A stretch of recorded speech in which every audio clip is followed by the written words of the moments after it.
This is What is Judaism? But this time we're going to do something a little bit different. We're going to take a short break from our regularly scheduled curriculum because the fact is that it is heavy. It's very dense, and there are a lot of questions that build up over time. And periodically we're going to have to take a break, do an interlude episode, and address some questions that Joe is coming up with. Joe, you want to explain a little bit more? Yeah, thank you. Thank you for letting me do this. I'm going to try to make these questions as articulate as possible. But basically, none of these questions that have popped into my mind over the last few weeks have been things that were directly related to stuff that we covered as we covered it. It's more related to the overarching themes that we're talking about, or the ways in which things connect together. So we have a lot of individual components that, now that we have this body of work, if I can call it that. That's accurate. With 3 episodes down, I go back and I look at it and I'm starting to get an idea of the bigger picture. And it's that bigger picture that makes room for these other questions. So. Right. So you're saying that, especially for someone who has never learned this material before at all, you're approaching Judaism for the very first time. Let's say you haven't had any education whatsoever. Jumping straight into all of this is going to, there are going to be holes. We need to address some of the bigger picture questions, and that's what you've got, right? I think so. Okay, let's hear it. All right. So the first question that's kind of been building in my mind is, as we started this series, we start with the Ramchal coming out and just saying the purpose of creation is so that God could bestow goodness upon that creation. That seems to be the thesis of that we're building all sorts of other things off of. So that's the first kind of if statement. Maybe it's a hypothesis. And all the other things that we've learned, or many of the other things, I don't want to say all, many of the other things that we learned, especially in that first chapter, built off of that first statement. Right. So, and he doesn't state it as a hypothesis. He just states it patently as fact. Right, exactly. And so that leads to my first question, which is, does he reference either where that is explained in some of the more foundational Jewish texts, or, so what we have is we're learning from the Ramchal, who in the 18th century seems to be expounding on these ideas that, I guess, are they based in something else? Let's assume that we've never heard of the Torah. What or where are these ideas based in? Are you asking, is he making it up? Well, it's not is he making it up, but rather how does he does he cite where he begins to derive these? Because I doubt much of this is explicitly stated in the Torah. I genuinely don't know. But right, it's not. So he's deriving these new concepts, and the question is, what's the seed that those grew out of? It depends what you mean by the Torah. In the written Torah, what people would recognize as the Torah outside of Orthodox Judaism, if you would say the Torah, anyone that would even know what that means would probably think the quote unquote the Old Testament, which we call Tanakh, which is an acronym for Torah, Nevi'im, and Ksuvim, which means Torah is the 5 books of Moses, the Pentateuch. And Nevi'im stands for prophets, and Ksuvim stands for writings, or means writings. Okay, so when you refer to prophets, that's what you're talking about, is that middle book, or that middle section of the Tanakh. Right. Mm-hmm. And the writings were also written, it's not to imply that there was no element of prophecy whatsoever. It was written with kind of a downgraded version of prophecy called Ruach HaKodesh. But all of this is too much to get into right now. The point is that the written Torah does not mention a lot of this explicitly, especially the 5 books of Moses, which everything is predicated on. Right? And that was the most direct tradition that we had when God gave the Torah to Moses on Mount Sinai. And he spent the rest of their time in the wilderness writing it down and composing these 5 books. there is hardly anything that's overtly spiritual in the Torah. And there's an interesting reason for that, actually, which the Maharal, great Kabbalist, explained, that the Torah itself is the expression of its own content. Let me explain what that means. So anything that is superficial will be written superficially. And information which is deep and hidden will be deep and hidden as it appears in the text, right? So all of these secrets, these mysticism principles that are in Judaism that you can't find just looking at the text, they are there, but in code. And they are hidden because the material itself is hidden. It's also written in a hidden way. So anything that you see overtly in the text is only what's going to be superficial, and therefore none of the content is going to be anything beyond what are we obligated to do in a physical realm. Okay. Now, having said that, where do we get the rest of our tradition? So there's another portion of the Torah called the Oral Torah. Our tradition is that Moses received not only this written text from God on Mount Sinai, but simultaneously received what we call the oral tradition, Torah Shebe'al Peh, which is sort of the unlocked version of the Torah.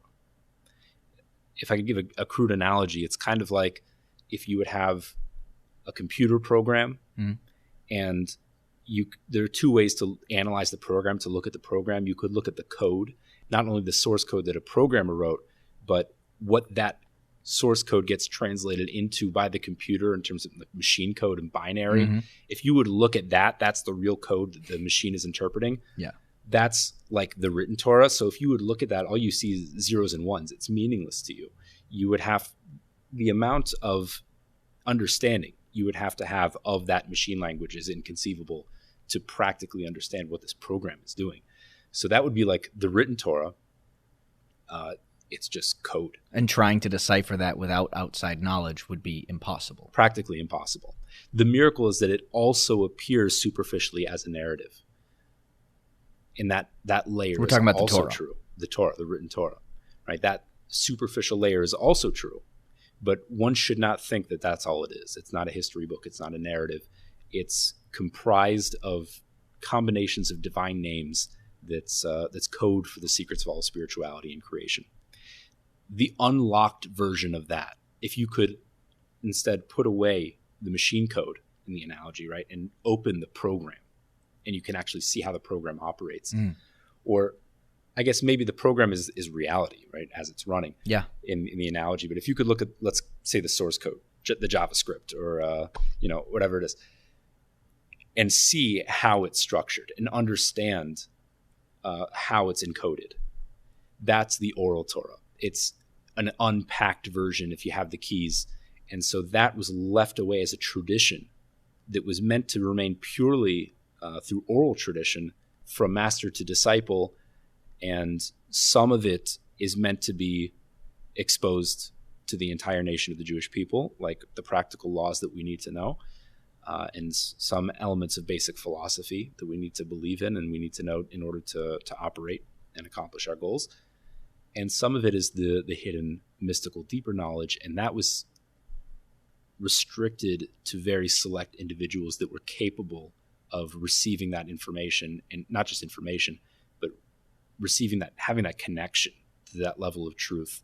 A person needed to not only be intellectually capable of understanding it, but needs to purify themselves to a degree that they can become a vessel for such. Okay, so that's not just what you get if you go spend a year at yeshiva. That is not like, right. And if anyone tells you that they have it, they certainly don't. Okay.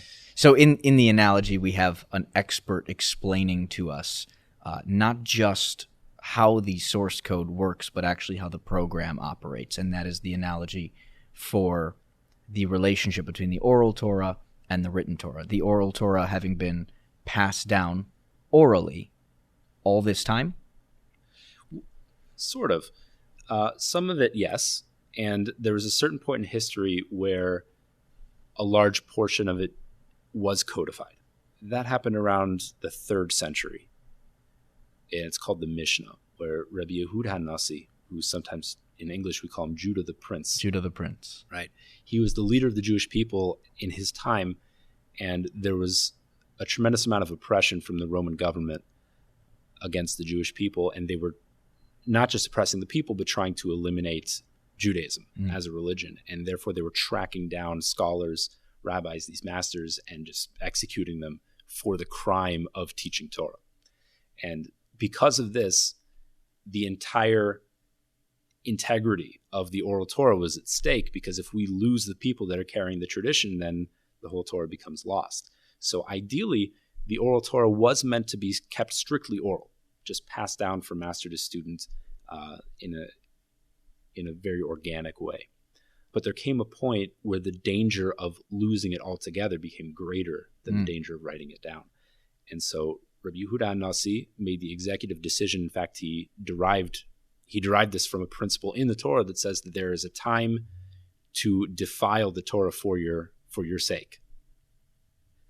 So to break the Torah's own rules in order to preserve it. Wow, okay. Right? And so based on that principle, he gave himself the license to codify what we call the Mishnah. Mishnah in Hebrew means teaching. The way most of the oral Torah was transmitted to the masses of the Jewish people at the time was they were very concise and terse teachings that were just basically law, cold hard law. This is what you do, this is what you don't do, this is okay, this is not okay, this is valid, this is invalid, regarding all elements of life and Jewish law, which is all encompassing. And the average Jewish child was expected to memorize all of them. Many of them weren't able to do that and didn't keep up with their learning. Fine. The ones that were and were very serious about it ended up becoming scholars. But this education was given to every Jewish child, at least ideally. And I mean, can you imagine? I mean, there were thousands and thousands of these teachings, and you were expected to memorize all of them. Well, it's kind of amazing. I am still not stuck, but mulling over this concept that you have basically a written text that is unchanged from the time it was originally written, and then living people to pass down how to actually decipher this text. Can you imagine how much simpler something even as new as the Constitution would be to understand? Right, if we had a tradition that was handed down. Right. And so, to that point, skeptics will cast doubt on the legitimacy of the oral Torah because it was oral, right, for so many generations. So people like to point to the telephone game of how easily information can become distorted just from a few transmissions, one to the next. So how can we really be sure? So can I jump in? Sure. Real quick? It's the telephone game seems like something that's designed specifically to produce that result. Like you're supposed to whisper to the person next to you, and the next people aren't supposed to be able to hear what you're saying, which is the exact opposite of what the actual goal of the game is, or the stated goal of the game, which is to pass the message around a room. Right. So you're intentionally building in ways to make the communication more difficult, which doesn't seem like it would have to be necessary if you were really trying to pass something down. Exactly. And some of those elements of what makes that game difficult is, like you said, first of all, that you say it in a very in a low whisper that's barely audible, so it's difficult to even hear what's being transmitted. And second of all, there's only one person in each link. Yeah. Right. So it's the entire chain depends on one person for each transmission. If that one person gets it wrong, or the person who's hearing it hears it wrong, the whole thing is done. So what was happening with the Jewish people is this education, as I just said, was not only relegated to the elite scholar class. This education was expected to be passed on to every single Jewish person. And so you have an entire generation of children that are learning the exact same material, and you have overlapping generations. And add in the fact that maintaining the integrity of the Torah was more important, historically has been more important to the Jewish people than our very lives. there is no way that a master of Torah would have allowed his disciples to go forth and start teaching without an absolute assurance that he had a very clear understanding of what he had been given in the first place. And so, and we see that because we have texts from all over the world, and they're almost identical in terms of what was handed down. Okay, so now that we have that kind of basis for what these foundational teachings were, the written Torah and the oral Torah, do we have in there somewhere that the Ramchal references as the seed that he used to grow this body of knowledge that we're learning from now? Right. So as I alluded to earlier, there is a section of the oral Torah that was relegated to an elite class, and that's what we call Kabbalah. Any of our listeners have heard this term before, this element of mysticism within Jewish tradition. Kabbalah literally means reception. So the Ramchal himself calls it Chachmas HaEmes, the wisdom of truth. And this is the highest level of understanding of reality and the deeper philosophies. You know, my dad, when I told him that I was learning about Judaism as an adult, and my dad's an Israeli man, and he was more religious growing up and fell away from it as an adult. And I've never known him as a particularly religious guy, but he was very happy to hear that I was learning about Judaism. But the first thing that he told me was, don't jump straight into Kabbalah. Kabbalah is like having dessert, and you have to have dinner first. Yeah, he's not wrong. But there are different branches of topics within Kabbalah.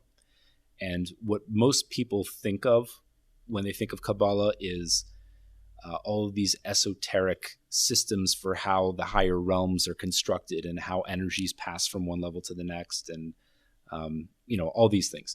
So to get involved with that, and also that's the intellectual study of it. There are other branches of Kabbalah that are more practical, like these meditative, combining divine names of letters within your head and meditating on these names and ascending and transcending through different realms. That kind of stuff that we stay away from, right? That we need to have dinner first. Fill the way the Jewish sages say it is, you need to fill your stomach with bread before you can drink the wine. Right.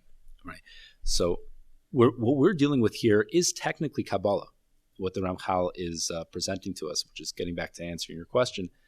But one of the things that makes the Ramchal so great was his ability to organize information that would otherwise be inaccessible to the masses, and boil it down and present it in a way that it's tangible, that we can, grab onto it and really have a fundamental understanding of what we're doing in life. And so the sources that he is coming from, we can assume. So to answer your question, the simple answer to your question is no. He doesn't provide overtly sources to the information that he's coming from. But it's quite obvious if you're familiar with some of the Kabbalistic texts, some of the main ones that came from the Ari HaKadosh and his student Chaim Vital. It's clear where he was coming from with a lot of it, but he doesn't state, he doesn't, cite, see this book and that chapter, because even if he would, it would just be confusing. It wouldn't be helpful. And so we just trust his authority that he is compiling the information in an accessible way, and it's valid. But he's not making stuff up. Right. He's certainly not making stuff up. And if you choose to not take him at his word, which is fine, we encourage that in Judaism, but you have to go to sources further back, then by all means, study as much as you can. And once you've gained the proper tools, look at the sources that he came from, and that will give you a much greater view of all this. But until then, we'll assume that he is a master of this information, that he's accessing all the things that we would not have access to and presenting it to us. Great. So, all right. I'm willing to accept that these are absolutely based somewhere in, and I recognize that there's a lot of knowledge I've seen the shelves full of books just in your home, of all these Jewish texts, and I think a lot of that is the Mishnah. So I'm not going to pick your brain and have you explain every little bit to me right now. One of the things that has so thoroughly enchanted me about my journey into Judaism thus far has been that every time I think I've encountered something where I just say, well, that doesn't seem right, or, that doesn't seem like it could work, the error has been mine every single time. There have been so many incredible intellectuals that have thought about this for literally thousands of years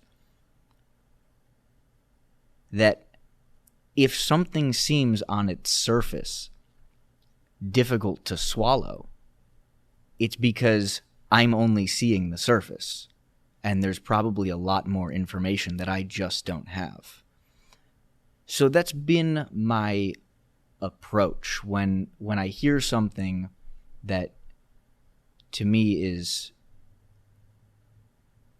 let's say it diverges from my experience with reality. For example, the reference of resurrection.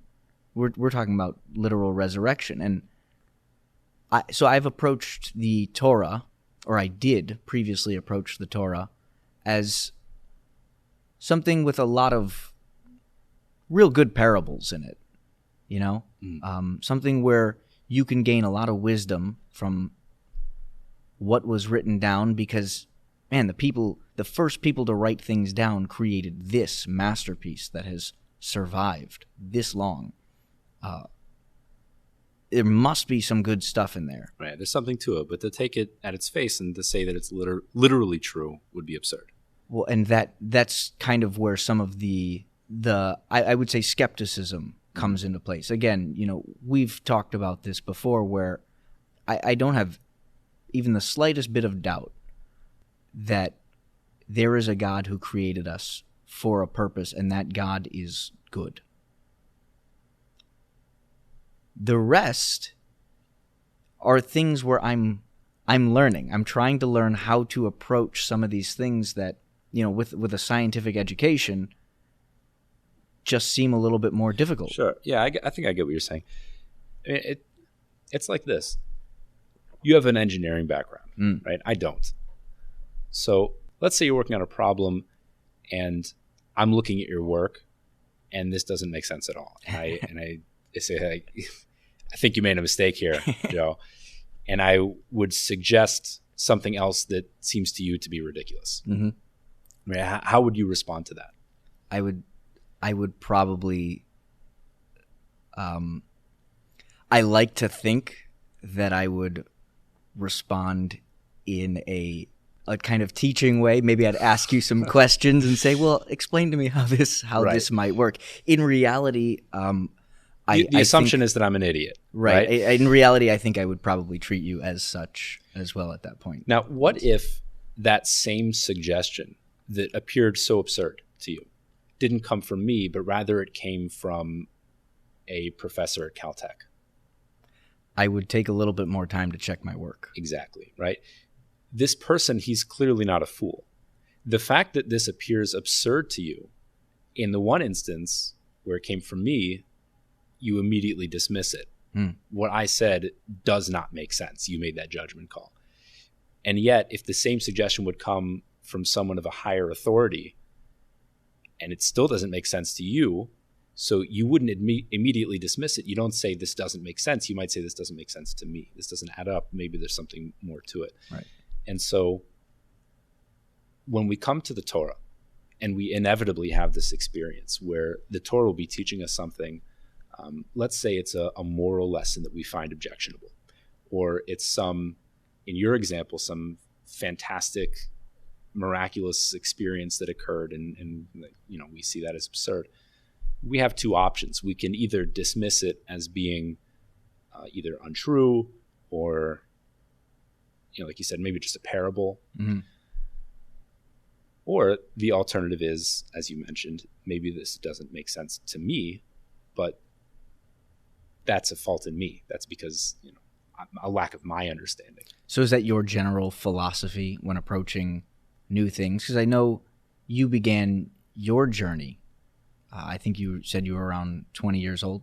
Something like that. And so you're already a pretty fully formed human at that point. I would imagine you encountered a lot of things that seemed to diverge from what you viewed as reality. Yes, but like you, I had seen and I had been exposed to enough that sparked my interest. It was many, many, many months studying full-time in Israel before I fully accepted, okay, this is it. This is true. This is my life now. But, kind of where you're coming from, where I've seen enough that I couldn't just dismiss it. Right. That's exactly where I'm at. It warranted investigation. Absolutely. So that's really what it comes down to is once you've legitimized and verified, validated the Torah, and you say, okay, this is from God, anything that you then encounter that challenges your understanding will just by default, you'll take the approach of, okay, I don't get this, but let me figure out how it's true. I need to check my work. Right.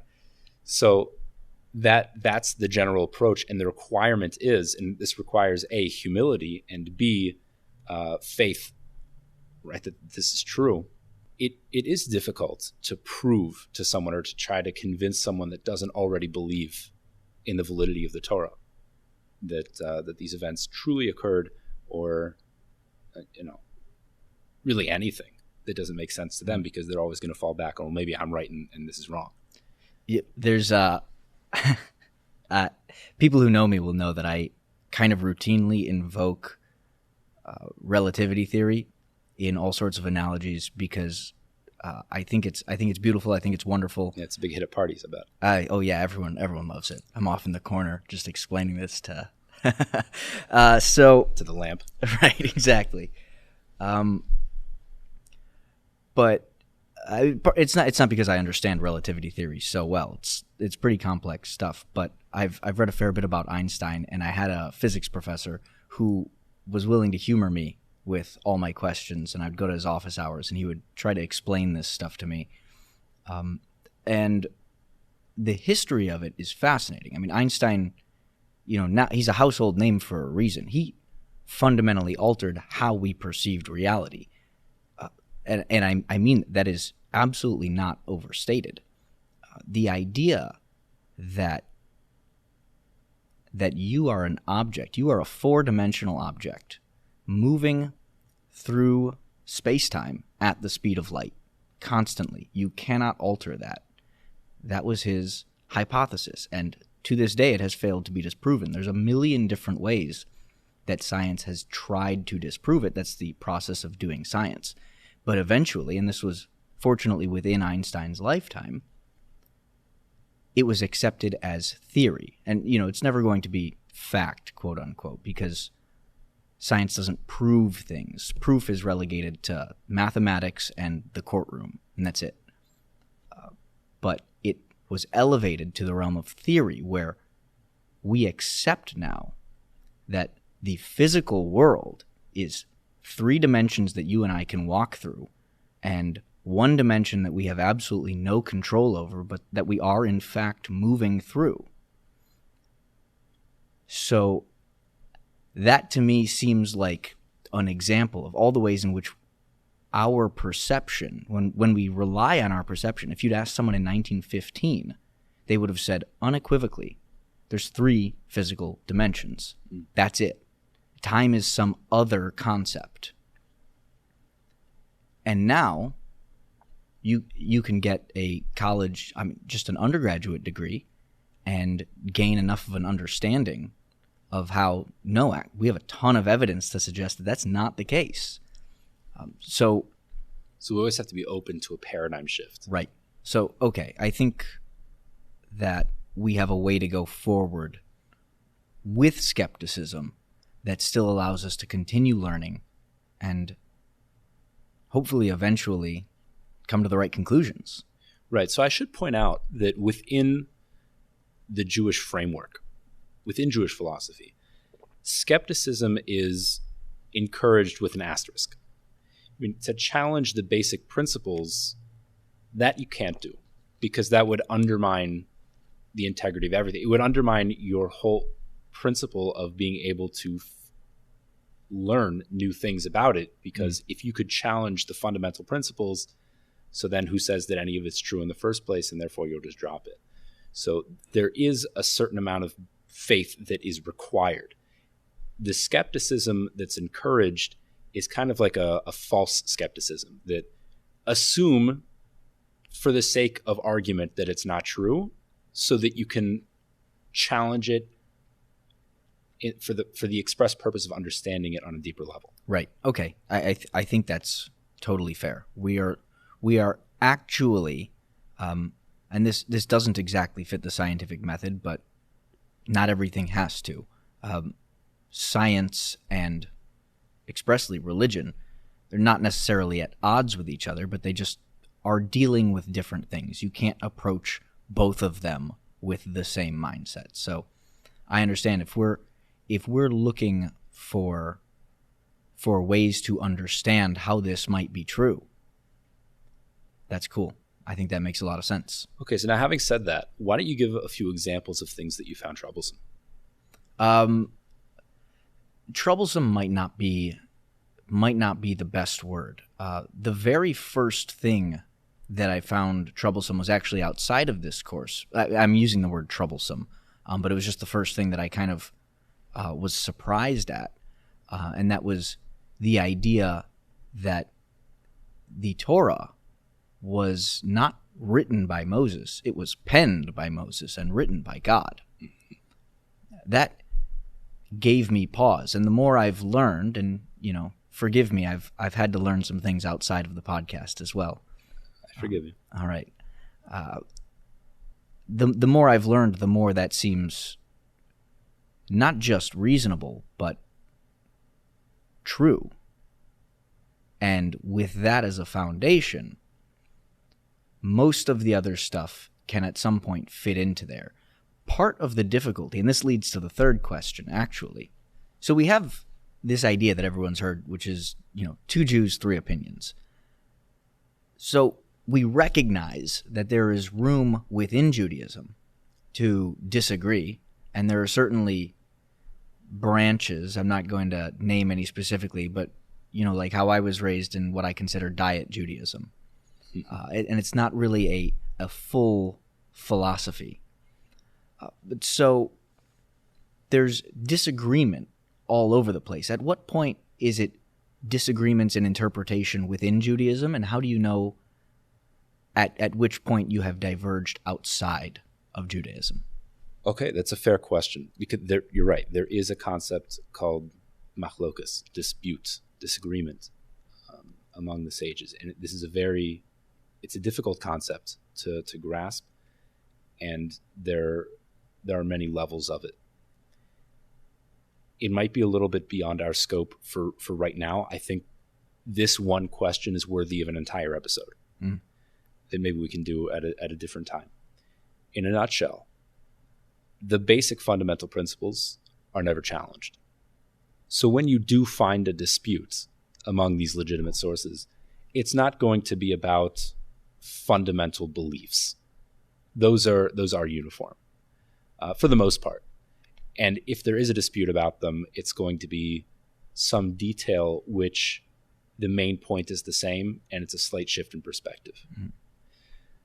There are many other kinds of disputes, and like I said, it's worthy of a whole other podcast. I think we'll save it for that time. Okay. All right, that's fair. I do want to come back to something else that you said, though, because you're touching on events that are, let's say, supernatural. Yeah. Are we supposed to just accept that? Is it meant to be literal? Was this part of your question? It was at some point. I would love to go into this, so please. So this is also a complicated point, because the answer is sometimes it's meant to be taken literally and sometimes it's not.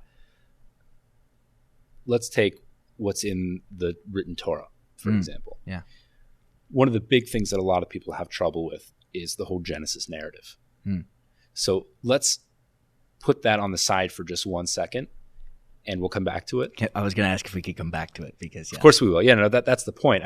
I want to set up some other examples so that I can come back to the Genesis narrative. Okay. What I'm about to say comes from Nachmanides, the Ramban, who is a 12th century Kabbalist, universally accepted among the Jewish people as a master. So he said the following: we have a general axiom in the Torah, which we mentioned previously in this podcast, that what appears on the surface level of the Torah is true, but there are so many deeper levels that are also hinting at other things. In order to access those deeper levels, you need a mastery of wisdom and understanding and have the keys to decipher it. Each level is absolutely true. So, for example, if the Torah says that Moses ascended the mountain, it means all sorts of deep things. Moses was what a mountain represents conceptually and spiritually, and his ascension of it. It is also meant to be a parable. There are all these other hidden deep meanings. And yet it also literally means that he walked up a mountain. The Torah won't say something that's not true. Even if it's superficial, it's at least superficially true as well. Every layer has to be true. He says that when it comes to the Genesis narrative, the whole thing's flipped backwards. I don't know why, but that's the way it is. Meaning that everything that appears superficially in the narrative is actually the deepest, most conceptual meaning of what was really happening. So that immediately makes Genesis. Sorry, I don't. Please. Right, it changes a lot, right? Everything that's there is true, but not in a physical, literal way that we would envision it. To know what literally took place, to be able to draw a picture of what the Garden of Eden looked like with Adam and Eve and the snake and all of that, that would require the equivalent level of Kabbalistic mastery that would take to delve into all those other deeper levels in the rest of the Torah. But so, real quick, if Nachmanides was potentially either the first one to say this or the first one to popularize it, is it fair to suggest that there's room within Judaism to argue that exact point, and that you could argue that this is meant to be taken literally? Could be. Now, again, it is meant to be taken literally, just not the way that we understand it. Okay. All right. But this principle that he's suggesting, you're asking, is there room to argue on that? Maybe. I haven't seen anyone that argued on it overtly. Okay. So I can't say. It's, if you take some master of some other field that said something. I'm like a first semester freshman considering arguing with the professors. Right. We both are. Right. We're totally, he's out of our league into an incomparable level. So is there room to argue? Maybe. I don't know. He said it. Okay. So that's one thing. Now that's within the written Torah. In the oral Torah, we have all kinds of very interesting stories. And for example, we have a teaching in the oral Torah that Moses was 10 amos tall, which in feet is between 15 to 20 feet. Right, so what does that mean? Pretty big. Does it literally mean that he was 15 to 20 feet tall? Don't know. Not clear. There are many other examples like that. This part of the oral Torah is called Agada, which means stories, sayings, things like that. Some of what's mentioned in the Agada is literally true. Some of it isn't, and it is specifically encoded. And in fact, I have over here an English translated introduction to the entire concept of Agada written by the Ramchal himself. And so if you don't mind, maybe I'd love to hear it. Okay. I'm not going to read the entire introduction because it's long. I highly recommend seeking out this introduction. If anyone's interested, maybe I can record it in length. But I'm just going to quote one short paragraph within it that I think is relevant to our topic. He says, It is also important to know that the sages convey many important esoteric ideas by alluding to them through statements about nature or astronomy. For these statements, they make use of the knowledge taught by scientists and astronomers of their time. The sages' primary interest, however, was not in the scientific matter their words ostensibly described, but rather in the esoteric idea to which the sages wished to allude. For that reason, it did not matter whether the science that underlies their statement was accurate or not. Either way, the sages achieved their purpose of camouflaging their esoteric traditions in garb that was popular at that time among the educated. Those same traditions could just as well have been dressed in the science of other generations, and the sage himself would have done so had he made his statement in those other times. Moreover, it is important to know that the sages follow their view that all physical things are controlled by various spiritual forces, and all events in the lower world transpire through the influence of the higher world, and conversely the physical events affect the spiritual worlds. One who does not recognize this approach will never be able to understand the ideas of the sages at all. So, what we see from this tradition is that you might find many fantastic statements made in our traditions in the Oral Torah. They're not necessarily meant to be taken literally. So it sounds like from that he's saying, if I could paraphrase a little bit, by dressing these concepts in the garb of the intellectuals of the time, they're better able to create parables. And it's not the sage's intent to say whether or not what those intellectuals believe on their own was true or false, but rather, this is what you're familiar with, so I'm going to draw up analogies based on that. Right. Ultimately, your question is, when we encounter an idea that seems absurd to the mind, to our mind, what should be our approach? It's not necessarily that this is literally true and I just don't understand anything about how the world works. It could be that's the wrong approach. The correct approach is, I don't understand what this teaching is intending to get across. Maybe it's literal. Maybe it's hiding some deeper message and it doesn't contradict anything I know. All I know is that I don't understand this. And we have to become comfortable with ignorance and not just assume that everything has to fit into my current framework of understanding. Okay. I keep thinking about the Genesis narrative. You can read the first 5 chapters of Genesis or Bereshit, I believe, right? Sure. And you will uncover new pieces every single time. I don't know how many times I've read through the book of Genesis. There's an unbelievable amount of depth to it, and I still would not say with any degree of confidence that I know how to interpret any of it. It's really incredible. At this point, then, I feel like all of my doubts or my questions have been pretty thoroughly answered. It's not that I know the truth about everything now, and I'm just enlightened and I'm going to go ascend. But I think I have a better foundation for how to approach new information that I receive, and it looks like the approach I'd been using was not entirely wrong, which is just generally, if I encounter something that seems fantastical, to first check my assumptions and assume that maybe I don't know everything. Right. In terms of searching for clarity, expecting clarity, the most we can hope for is a clarity in approach. How do I move forward? Do I have a structured way of learning new information and internalizing it? And that's all we can ask for, because to expect clarity of the bigger picture is that's an endless pursuit. Yeah, you're asking for a lot there. Thank you, Rabbi. My pleasure. Till next time.